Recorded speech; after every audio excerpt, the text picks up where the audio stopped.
Dear learners, welcome to this videocast on professional ethics and social responsibility for sustainability. I am Jitendra Tomar. The present cast deliberates on redundant publication.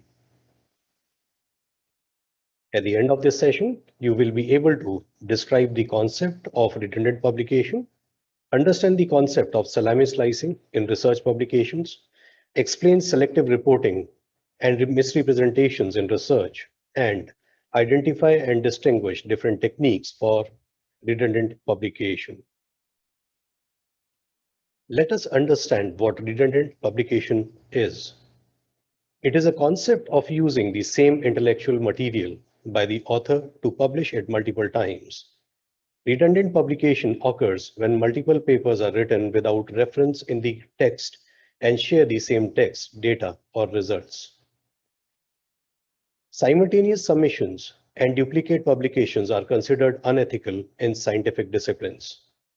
The term simultaneous submissions refers to a manuscript that is submitted by an author to more than one journal. Duplicate or redundant publication refers to an overlap in the content and authorship of a previously published work.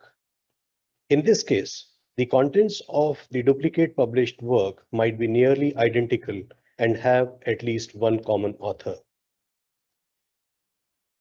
The basic objective is to increase the number of publications. When researchers are under pressure to constantly increase the number of publications to their name, there is a temptation to split one set of results or data set into many articles. Redundant publication is not similar to publishing the intellectual material or idea or textual material of others. The information or data used in this study is collected by the legitimate researcher or author, but he is using the same information to create more than one publications, either in a journal, book, conference proceedings, or any other kind of publication. Redundant publications include concepts like salami slicing, selective reporting, misrepresentation. Let us cover these concepts one by one. The first is salami slicing. It refers to a splitting of data derived from a single research idea into multiple smaller publishable units or slices. This practice is neither new nor entirely culpable. It is a process of dividing the intellectual material of a single duty and single study into different sections and then publishing it separately. The basic objective is to increase the number of publications using the same information to increase citation and to increase recognition.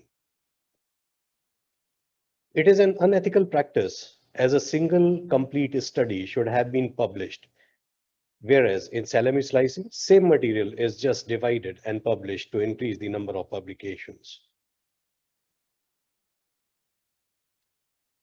Let's move to the second concept, which is selective reporting. Selective reporting bias is when results from scientific research are deliberately not fully or accurately reported in order to suppress negative or undesirable findings. The end result is that the findings are not reproducible because they have been skewed by bias during the analysis or writing stages. In this, the researcher highlight or emphasize either incomplete findings or only a selective part of the study. One of the main objectives of selective reporting is to present a desired or a positive result or conclusion and increase the acceptance of a study.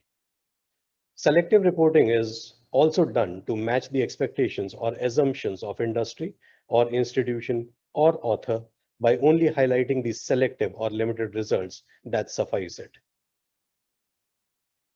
Selective reporting also helps to increase the possibility of publishing the same material again by altering the results represented as a sequential study or a longitudinal study. Let's move to the third concept, which is misrepresentation of research. One can define misrepresentation of data as communicating honestly reported data in a deceptive manner. The use of statistics presents researchers with numerous opportunities to misrepresent data. For example, One might use a statistical technique such as multiple regression or the analysis of variance to make one's result appear more significant or convincing than they really are. Or one might eliminate or trim outliers when cleaning up raw data. Other ways of misrepresenting data include drawing unwarranted inferences from data, creating deceptive graphs of figures, and using suggestive language for rhetorical effect. It could be understood as a process of manipulating or altering the research data analysis to draw out incorrect results or conclusions. The main objective is to present a conclusion that an author or institution or publisher wants to present. Misrepresentation will mislead the user of the study and may also lead to misunderstanding of the concepts. Misrepresentation can be used to increase the acceptance of the study by the publisher or institution to publish the material.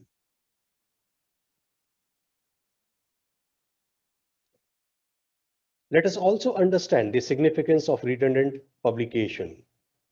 Producing many articles from a moderately sized research project might give it undue significance, something that could initially appear beneficial to the research team responsible for doing that research. Splitting the data into segments may also affect the statistical significance of each part and possibly undermine the findings themselves, thus changing an important result into severe, moderately interesting result. Whilst not such a serious problem as fraud or plagiarism, such overpublishing wastes the time of editors and reviewers referring multiple articles, and they mislead the readers as well as waste their time.